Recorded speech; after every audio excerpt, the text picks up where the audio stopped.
Cuando ese tipo vino a arreglar a mi mujer, porque ella misma lo llamó, aunque esa era mi tarea y ella me rechazó. Llamé al abogado, y lo que pasó después todavía me hace temblar las manos. Cuando alguien empieza a reescribir los planes que compartíamos, algo ya está mal. Llevábamos 5 años casados, Sofía y yo, con una regla clara. Cada decisión importante la tomábamos juntos. Viajes, inversiones, hasta compras pequeñas. Así manteníamos el equilibrio. Hasta que una tarde recibí un correo confirmando una reserva que nunca hice. Fin de semana en un resort a 2 horas. 2 huéspedes, a mi nombre, pero con un correo ajeno. Pregunté a Sofía. Se rió. Era una sorpresa para nosotros. Me sentí culpable por dudar, hasta que noté que las fechas coincidían con mi viaje de trabajo. Yo no estaría. Ella pausó un segundo y dijo que había confundido el calendario. Esa noche revisé. La lista de huéspedes había sido editada. Solo quedaba un nombre. No era furia, solo una leve inquietud. Me dije que la vida tiene rarezas. Pero entonces Sofía empezó a invitar más a Esteban, mi antiguo mentor de 52 años, al que admiraba y veía como figura de confianza. Al principio parecía inofensivo. Venía a arreglar goteras o cableado mientras yo trabajaba. Sofía lo mencionaba casual. Esteban pasó y arregló eso. Yo asentía, agradecido. Poco a poco cambiaron cosas. Llegué y el salón estaba reorganizado. Nuevo cuadro en la pared. Esteban sugirió para mejorar el flujo. Es más práctico, dijo ella sonriendo. En el trabajo él me enseñaba cautela. Los tipos como tú rara vez se llevan los mejores premios. Pero en casa empezaba a sentirse distinto. Las visitas se volvieron regulares. Encontraba taza extra en el fregadero, olor a su colonia. Sofía consultaba con él decisiones nuestras. Cambió el color de la cocina porque Esteban piensa que un tono vivo es mejor. Él sabe de estas cosas, decía, como si pesara más que yo. La duda crecía sutil. Una noche revisé su teléfono. Mensajes normales con Esteban sobre ayudar en casa, pero uno decía, ven cuando Mateo se vaya, así tenemos tiempo. No explícito, pero me dejó vacilante. Al día siguiente actué normal, tono cálido. Ella evitó mi mirada, gestos bruscos. Todo bien. Su molestia era palpable si insistía. Las decisiones seguían sin mí. Esteban sugería reorganizaciones. Sofía las hacía. Mis libros relegados en el estudio. Así hay más espacio, dijo Esteban. Cambió horarios de cena porque es más saludable, según él. Yo llegaba y todo ya decidido. La gravedad se instalaba lento. Discrepancias menores que acumulaban. Nuestra vida de optimismo constante ahora tenía una corriente subterránea de duda. Esteban, mi guía, parecía competidor en mi hogar. Sofía lo defendía cortante. Estás exagerando, solo ayuda, con sutil superioridad. Los cambios se acumulaban. Flores nuevas en el jardín que yo planté, traídas por él. Sofía las regaba entusiasmada, contando cómo le enseñó. Yo observaba desde la ventana, sonrisa pensativa afuera, intriga creciendo dentro. No confrontaba, solo observaba. La casa se tensaba por lo no dicho. Mi lugar se erosionaba. Y una tarde, encontré lo imposible de ignorar. Nota en su mesita, letra de Esteban. Gracias por el tiempo juntos. Me congeló.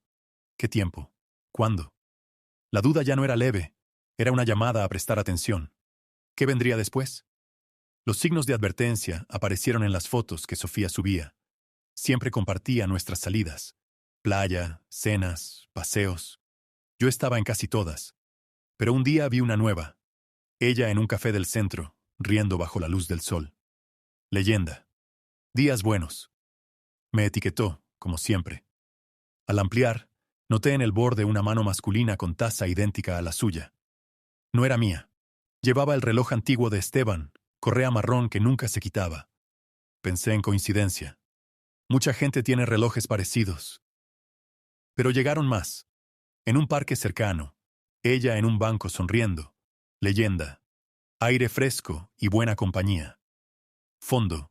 Silueta alta con la chaqueta azul marino de Esteban. No clara, pero suficiente para que algo se moviera dentro de mí. No rabia aún. Una alerta tranquila, como pieza de rompecabezas que no encaja. Empecé a fijarme en horarios. Fotos entre 11 y 15 horas, cuando yo estaba en la oficina. Antes documentaba poco sus mañanas. Ahora cada salida tenía registro. Yo etiquetado solo como nombre.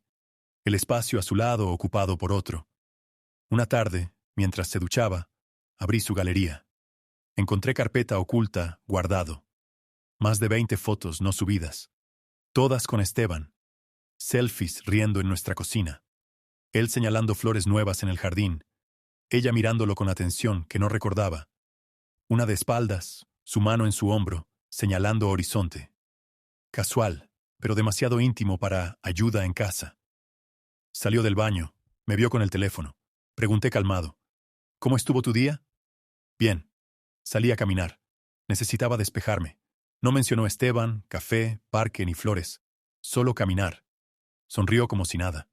Esa noche, mirando el techo, sentí claridad fría. Las fotos, leyendas y horarios no mentían. Esteban ocupaba espacios que creía nuestros. Sofía no solo permitía, invitaba. Al día siguiente subió atardecer en mirador cercano. Leyenda. Momentos que valen la pena. Comentario de Esteban. Los mejores siempre son los compartidos. Ella respondió con corazón rojo. Yo nunca recibí uno así públicamente. Esa noche, café frío en mano, entendí. La distancia se construía foto a foto, salida a salida. No paranoia. Hechos. Lo peor. Ella ya no necesitaba incluirme. Alguien más ocupaba su lado en esas tardes solitarias. Una mañana llegó captura de compañero. Historia borrada rápido. Ella y Esteban en restaurante, brindando con vino. Hora. 14:37. Jueves que dijo cita con estilista. Y llegaría tarde. Guardé la captura sin responder. Empecé a observar con más atención. Ya no eran dudas. Era confirmar lo que mi instinto gritaba semanas. Lo que venía después no tenía vuelta atrás. Los patrones se volvieron imposibles de ignorar cuando empecé a fijarme en los objetos que no deberían estar allí. No eran grandes cosas, eran detalles pequeños, casi insignificantes para cualquiera que no viviera en esa casa. Pero para mí, cada uno era una grieta que se abría un poco más. Una mañana, mientras doblaba la ropa limpia, metí la mano en el bolsillo de uno de sus suéteres favoritos, ese gris oscuro que siempre usaba para salir a caminar. Sentí algo duro. Saqué un guante negro, de lana fina, con un tacto delicado que no era el suyo. Sofía nunca usaba guantes así. Los suyos eran de cuero o de tela gruesa para el frío. Este era más elegante, casi femenino, pero no del todo. Lo giré y vi, bordadas en hilo plateado muy discreto en el borde interior, dos iniciales, E.R. Esteban Ruiz. Las mismas iniciales que aparecían en los puños de sus camisas cuando se las planchaba en la oficina años atrás. No era posible confundirlo. Lo dejé exactamente donde estaba y cerré el cajón. No dije nada ese día. Solo observé. Cuando ella llegó por la tarde, le pregunté con voz normal si había encontrado algo raro en la lavandería. No, ¿por qué? Respondió ella, quitándose el abrigo. Nada, solo curiosidad. Me miró un segundo más de lo normal, pero no insistió. Esa noche, mientras cenábamos, mencionó casualmente que una amiga había pasado por la casa a dejarle un libro y que tal vez se le había caído algo. ¿Un guante, quizás? Pregunté sin levantar la vista del plato. Se quedó quieta con el tenedor a medio camino. Ah, sí, creo que sí. Me dijo que lo había perdido la semana pasada. No era cierto. Ninguna amiga suya usaba guantes con iniciales bordadas, y ninguna amiga suya se llamaba Esteban. Pero asentí como si me conformara con la explicación. La mentira era tan evidente que casi dolía menos que la verdad que empezaba a dibujarse. A partir de ahí, empecé a catalogar. No era obsesión, era precisión. Encontré un mechero plateado en el cajón de la mesita del salón, uno de esos que tienen grabado un monograma pequeño. El mismo que Esteban usaba cuando fumaba en el balcón de la oficina hace años. Sofía no fumaba. Nunca había fumado. Lo guardé en mi bolsillo y lo dejé allí unos días, esperando a ver si alguien lo reclamaba. Nadie lo hizo. Luego vino el perfume. No era el suyo. Era sutil, pero persistente. Entraba a la casa después del trabajo y lo sentía en el aire del pasillo, en la tela del sofá, en la almohada del lado de ella, aunque yo no había dormido allí esa tarde. Era una colonia cara, amaderada, la misma que Esteban se ponía para las reuniones importantes. Lo reconocí porque una vez, en un viaje de trabajo, compartimos habitación y me quejé de que olía demasiado fuerte. Él se rió y dijo, «Es para que me recuerden cuando me vaya».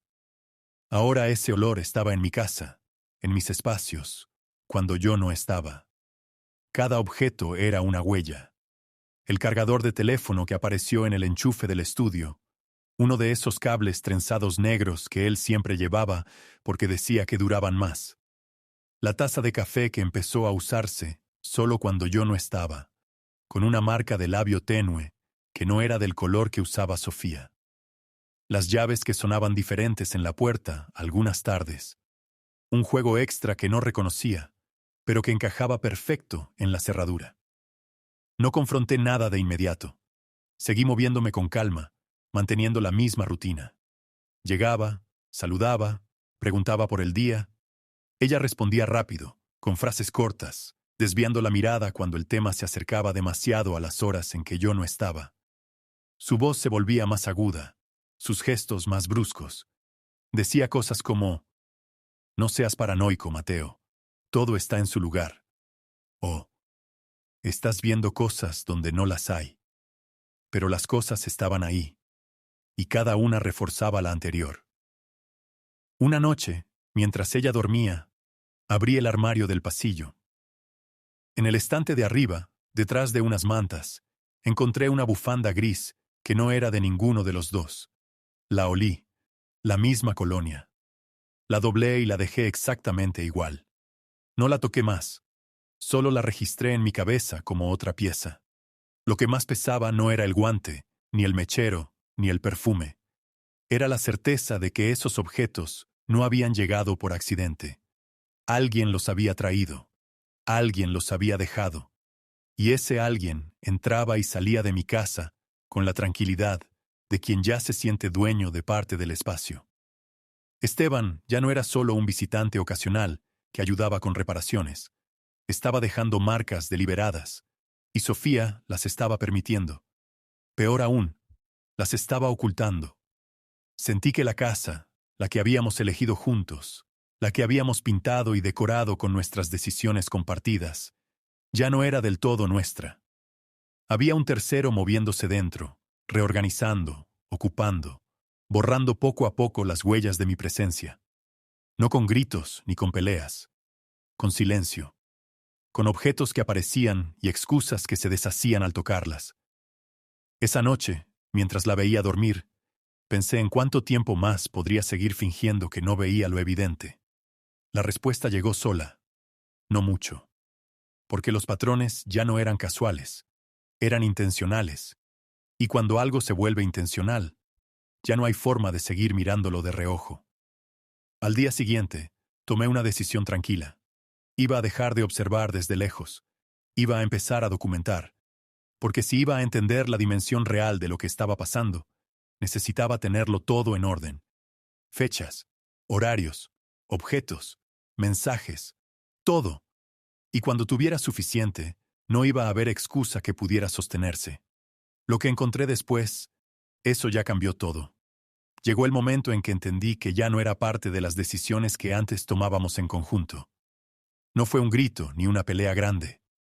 Fue una frase dicha con naturalidad, como si fuera lo más lógico del mundo. Era un sábado por la tarde.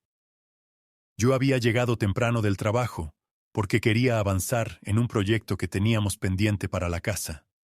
Pintar el pasillo principal. Habíamos hablado de eso semanas atrás.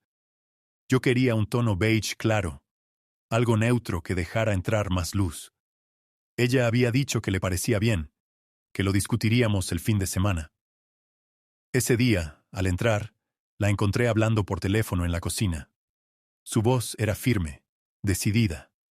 Sí, El color que mencionaste, el gris azulado. Me encanta cómo queda en las fotos que me mandaste. Vamos con ese. No, no hay problema. Mateo no va a estar involucrado en esto. Yo me encargo de todo. Colgó y se giró hacia mí. Sonrió como si nada. ¿Ya llegaste?, dijo, guardando el teléfono. ¿Con quién hablabas?, pregunté, manteniendo el tono calmado. Con el pintor. Le pedí presupuesto para el pasillo. Ya acordamos el color. Me quedé quieto un segundo. Recordé nuestra conversación anterior. Recordé que habíamos dicho, discutiremos. Pero ella ya había decidido. ¿Y por qué no me esperaste?, dije, sin alzar la voz. Ella suspiró, como si mi pregunta fuera un inconveniente menor. No seas así, Mateo. Tú siempre estás ocupado. Además, el gris azulado es más moderno. El pintor dijo que el beige se ve anticuado. Y Esteban coincidió cuando le mostré las muestras. Ahí estaba el nombre otra vez. Esteban. No el pintor. Esteban. Intenté intervenir. Pensé que íbamos a elegirlo juntos. Dijiste que... Me cortó con un gesto de la mano. No te preocupes. Ya está todo arreglado. El lunes empiezan. Tú solo tienes que llegar y ver cómo queda. No necesitas involucrarte en los detalles. Fue como si una puerta se cerrara en silencio. No con violencia, sino con esa certeza fría de que, a partir de ese instante, las decisiones sobre nuestra casa ya no pasaban por mí. Ella había tomado el control total, y lo había hecho sin pedirme permiso, sin siquiera fingir que mi opinión contaba. El pasillo que yo caminaba todos los días, el que habíamos pintado juntos cuando nos mudamos, ahora iba a cambiar de color, porque ella y Esteban lo habían decidido. Yo solo sería un espectador. Esa noche, mientras ella veía televisión en el salón, me senté en el estudio y repasé mentalmente los últimos meses. No era solo el color de la pared, era todo. El jardín que ahora tenía las plantas que él trajo. La reorganización del mueble del comedor porque Esteban dijo que así fluía mejor. La hora de la cena que se adelantó porque es más saludable, según él. Cada cambio pequeño había sido presentado como una mejora, pero siempre venía de la misma fuente.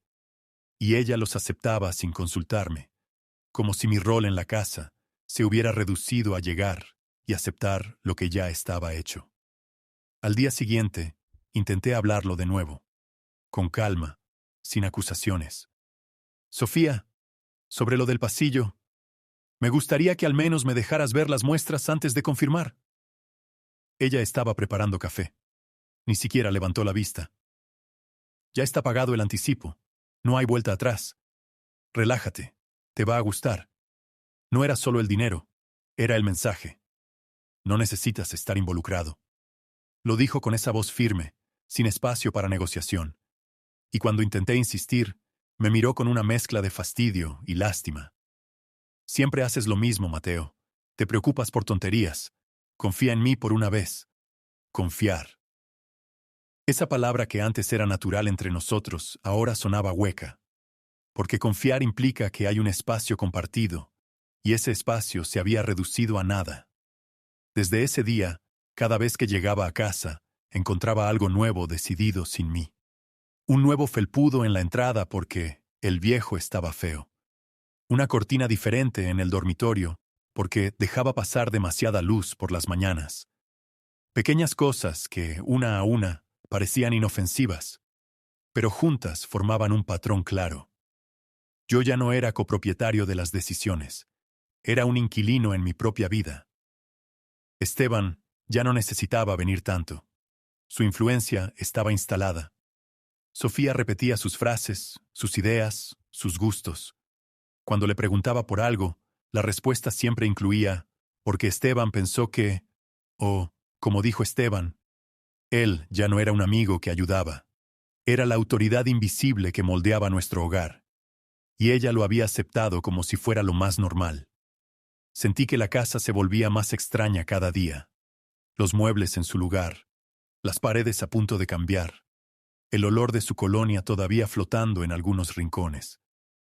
Pero yo, el que pagaba la hipoteca, el que había elegido cada detalle con ella al principio, ya no pintaba nada en las decisiones. Era un extraño que llegaba a un lugar que ya no reconocía del todo. Esa exclusión no me llenó de furia. Me llenó de una claridad fría. Entendí que, si seguía así, pronto ni siquiera necesitarían fingir que yo formaba parte. Podían seguir redecorando, reorganizando, viviendo, sin mí. Y cuando me di cuenta de eso, algo dentro de mí cambió. No fue dramático. Fue definitivo. Dejé de intentar recuperar el control de las decisiones. Empecé a planear cómo recuperar el control de mi propia vida. Porque si ya no era parte de las decisiones de la casa, entonces era hora de decidir qué hacer con el resto. Lo que vino después no fue una confrontación abierta. Fue algo mucho más silencioso y mucho más irreversible. La escalada llegó cuando entendí que Sofía no solo ocultaba, organizaba situaciones enteras para dejarme fuera. Deliberado, con naturalidad que dolía más que mentiras directas. Todo se aclaró en un fin de semana que íbamos a pasar juntos.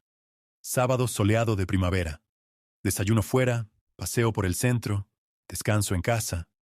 Preparé café, la llamé. Bajó vestida, teléfono en mano, escribiendo rápido. Voy un momento antes a la farmacia. Vuelvo en 20 minutos y salimos. Asentí. Pasaron 20, 30, 40 minutos. Escribí, ¿todo bien? Sí, hay fila. Llego ya. Una hora, otra. Desayuno frío. Apareció a las 11:30 con bolsa de farmacia. Pelo peinado diferente. Olor a la colonia de Esteban. ¿Dónde estabas tanto? Pregunté curioso, sin acusar. En la farmacia. Luego me crucé con una amiga y charlamos. La amiga nunca tenía nombre. Siempre una amiga. Alguien del barrio. No insistí. Salí solo al parque cercano y a 2 cuadras la vi, sentada en terraza con Esteban, riendo. Él con brazo en respaldo de su silla, ella inclinada cerca. Se levantaron, abrazo largo. Ella volvió por calle lateral. Llegó 15 minutos después, sonriendo. Perdón por la demora, ya estoy lista. No mencionó terraza ni Esteban. Actuó como si nada. Yo dije que ya no tenía ganas de salir. Se encogió de hombros y se cambió. Desde ahí vi el patrón. Excusas para desaparecer y reaparecer normal. Voy al supermercado, flecha 2 horas. Paso por correos. Flecha manos vacías. Mismo olor. Mensajes borrados con pantalla inclinada. Llamadas en voz baja, colgando rápido si me acercaba. Una tarde intenté hablar tranquilo. Sofía, últimamente desapareces mucho. ¿Algo que contarme? Se rió ligera. No seas exagerado. Solo estoy ocupada. La vida no gira solo alrededor de ti, ¿sabes? Risa nueva. Antes se ponía seria. Ahora desviaba con humor. No hay nada que discutir. Pero yo sabía que sí.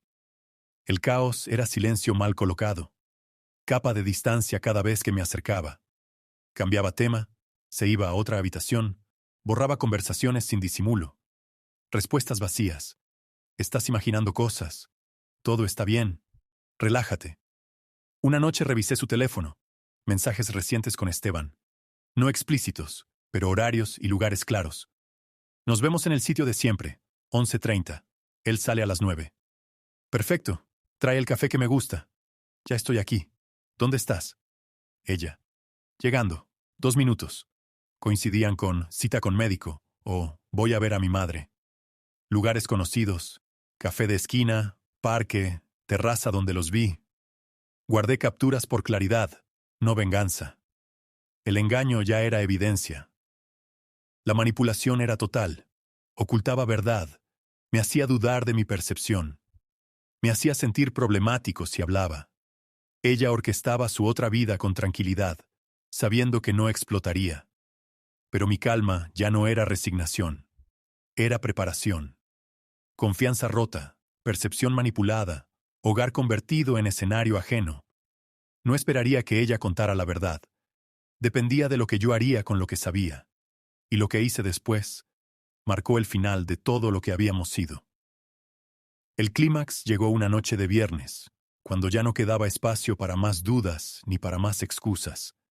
Había acumulado suficiente.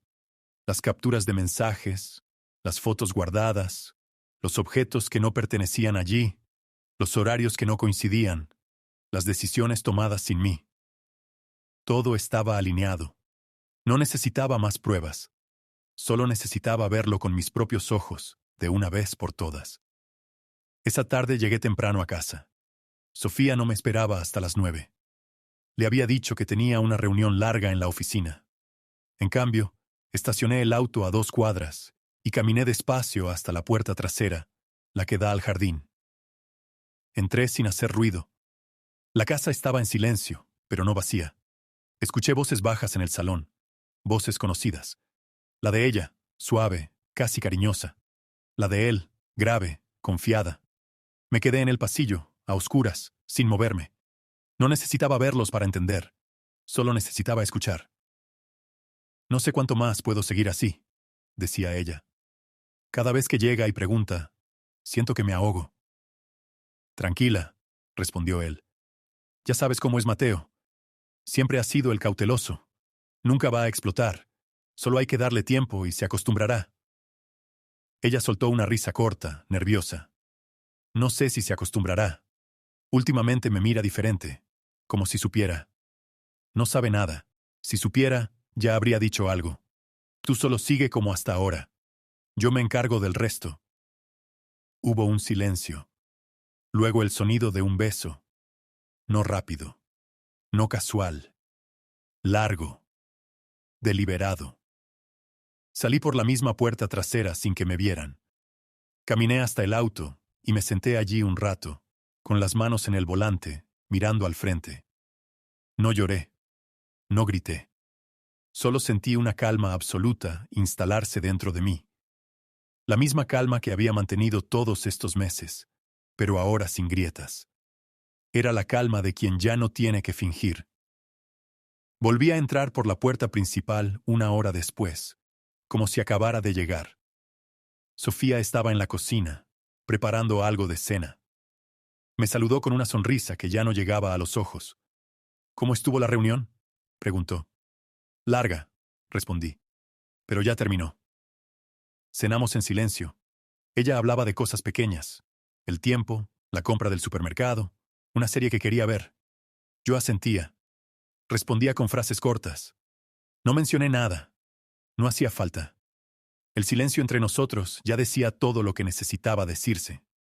Al día siguiente, sábado, tomé el portátil y empecé a mover piezas. Primero, revisé las cuentas compartidas.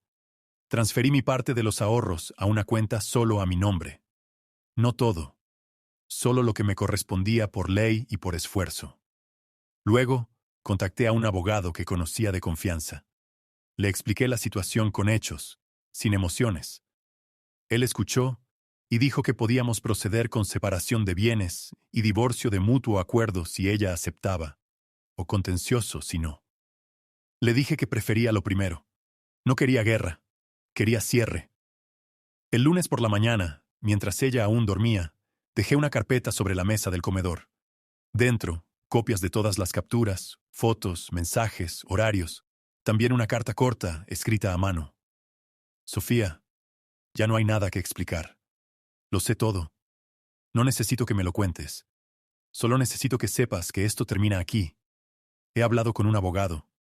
Te propongo separación amistosa. Dividimos lo que es justo y cada uno sigue su camino. Si aceptas, firmamos pronto. Si no, seguimos por la vía legal. Tú decides. No voy a confrontarte hoy. Me voy unos días a un hotel. Cuando vuelva, hablamos. Mateo.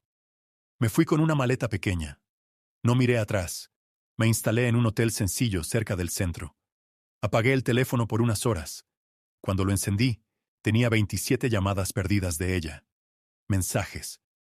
Mateo, por favor, contesta. No es lo que piensas. Hablemos. Te lo explico todo. No quería que terminara así. No respondí ninguno.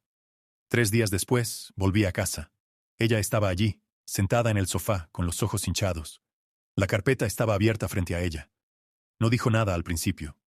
Solo me miró. Mateo, empezó con la voz rota. No, la corté, tranquilo. No hay nada que decir que cambie lo que pasó. Se puso a llorar. Intentó acercarse. Le pedí que se quedara sentada. Te di años de confianza, dije. Te di una vida juntos, y tú la usaste para construir otra a mis espaldas. Con él, en nuestra casa. Eso no se borra con lágrimas ni con explicaciones. Nunca quise hacerte daño, sollozó. Fue algo que pasó. No planeé nada. Pasó muchas veces, durante meses, en horarios que yo no estaba, con alguien que yo consideraba un amigo. Eso no pasa. Eso se elige, una y otra vez. Se quedó callada.